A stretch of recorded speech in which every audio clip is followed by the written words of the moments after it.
Hello people of the internet, I'm Nico. This is a 2021 Jeep Wrangler Sport S, and today I'm giving you a little bit of a tour of it.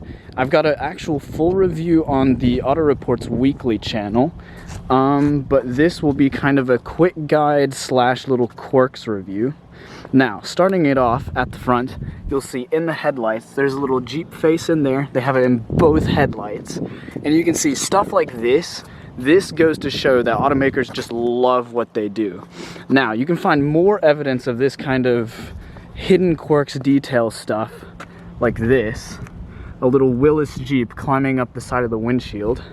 And then, interestingly, something I never noticed before, some flip-flops on the hood of the car. I don't know why they decided to do that, but they did. Now, moving along the side, there's not too much interesting hidden stuff here, but you do have the traditional swinging door with the spare wheel. And actually, with this, you can unlock this, take off this cap, and that way you can actually take off the spare wheel, and it just slides over this whole backup camera assembly, which is pretty nifty. You've got an off-road tow hook right there, which is just under the license plate. I'll have to blur that out.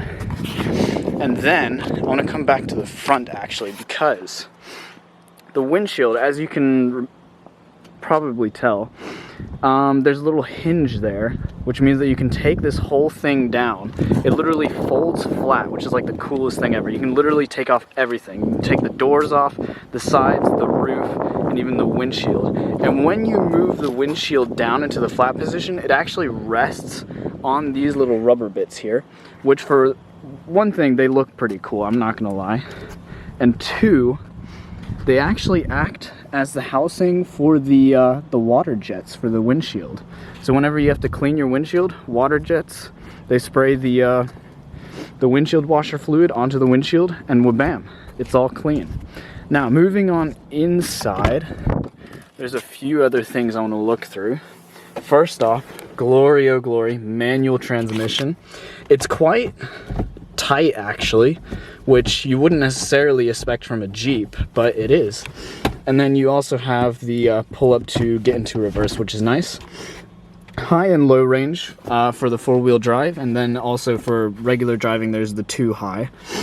You also get auxiliary switches down here, so if you have like lights or something, you can add those in, or if you have a winch or something, you can do that. Up here you can see speakers up in this cross member beam here next to the dome lights. Fantastic little touch. And everywhere you look, it's just exposed bolts. Like, you could literally take this whole thing apart if you wanted to. Every single bit. It's like a massive Lego set or something. Then, here, with every Jeep, you know, you can take off the roof and everything, and they actually have QR codes that will link you to a video on how to take off the roof, which is awesome. Though taking off the roof is not very difficult in itself. It's a little bit of a finger-wrenching task, but it's nothing too difficult. You can fairly easily manage it, and it takes about 2 or 3 minutes.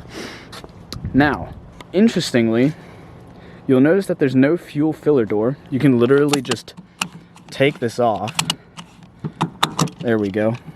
Just open it up, which isn't necessarily the safest thing, but Jeep will sell you a fuel filler cap cover. It's $145, which that's honestly pretty steep for a little bit of plastic that's supposed to, you know, lock over the fuel. But you know what? That's honestly not that many people, I think, steal gasoline anymore. And I would imagine that it also has some kind of anti-siphoning mechanism in the actual pipe, as many cars have nowadays. As is with basically every Jeep, you can take it off. Even this here, you can literally slide that off. Actually, no, wait, you can't. What the heck? You have to remove the bolts there, and then there's something else you can take off here. But still, you can remove this whole door assembly, which is pretty rad, I'm not gonna lie. And then you'd have a doorless, roofless Jeep, which would be, oh yeah, and the windows as well, or the windshield. Take that off as well, and that would be probably the sickest ride you could ever have. Not a bad little thing. I definitely want it. I can't afford it because Jeep prices are ridiculous nowadays. But it's a lovely little thing. A little vent there on the side that's fake. You can literally see the paint underneath it. And then you have a trail rated 4x4 badge. Ooh, fancy schmancy. I'll tell you how badass it is. Then I want to come back to the inside. You can see on the floor mats this like off-roady texture. Lovely little touch. And there you can see, I don't know if you can see it there, the little Wrangler. It's climbing up the windshield. Probably can't really focus on it too well, but it's there. In the back, nothing too special, just two seats that are incredibly small. But yeah, it's honestly not too bad. You've got some air vents, so it's not the worst thing ever. A little phone holder right here in the middle. You can just slot your phone in and it'll hold it up very nicely. Lovely little touch. Though of course you could, if you wanted to, I guess, try and stick it in there, but I don't think that would really work. So yeah, just keep it there.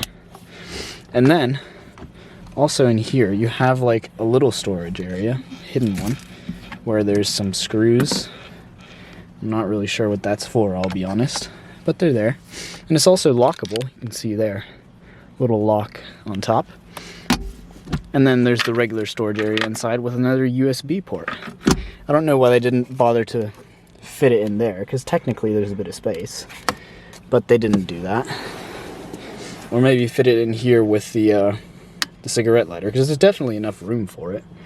But for whatever reason, they didn't do it. Little screen right there that'll show you your basic stuff like fuel consumption and whatnot.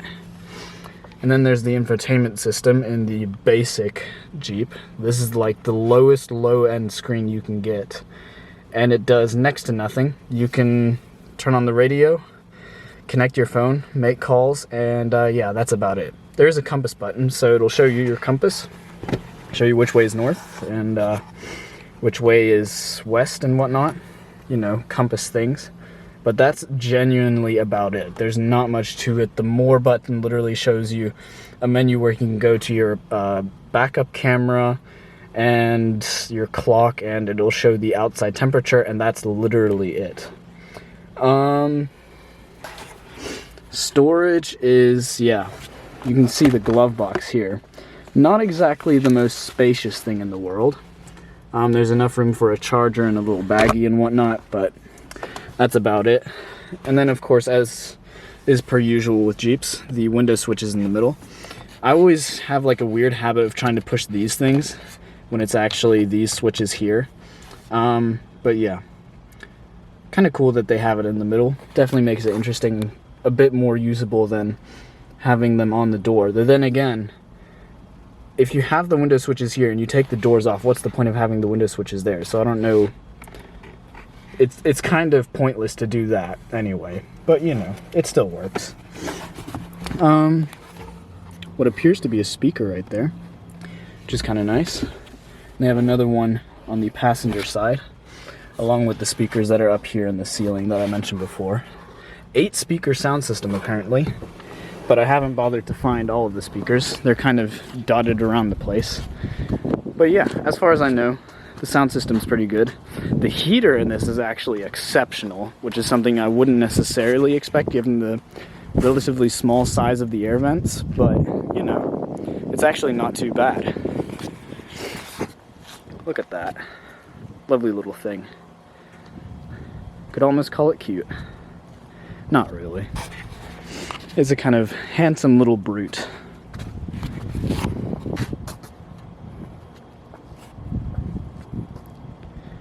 $40,000 for one of these things if you want to buy it secondhand, which is ridiculous because the MSRP of this one specifically, if it had no options, would have been $32,100. But this one, with the options that the owner spec'd it with, came out to be somewhere around $35,000, which, for what is effectively one of the best daily driver toys, is actually not bad value. It's just when you look at it objectively, it kind of unravels. It ends up being kind of a purchase of your heart. You just want the thing. It's not necessarily a good purchase. It's just that you want it and that it's fun. Little storage tray up there for phone or whatever. Yeah, you can set your phone up there. Then watch movies as you're driving, though I don't suggest doing that. There's another speaker and another one there. Small little space, but actually not too bad. The footwell's a bit tight, and the clutch travel is next to non-existent. But yeah, not too bad. I like it. And here's the cool little air vents. Turn them around. Ooh. Turn them this way. They're sideways. Bam. And then make them flat and all flush. There you go. Turn my screen this way. Set up my camera. Ooh, that's kind of ideal. Yeah, that's the Jeep Wrangler Sport S. Lovely little thing. I wish I had it, but it's not mine.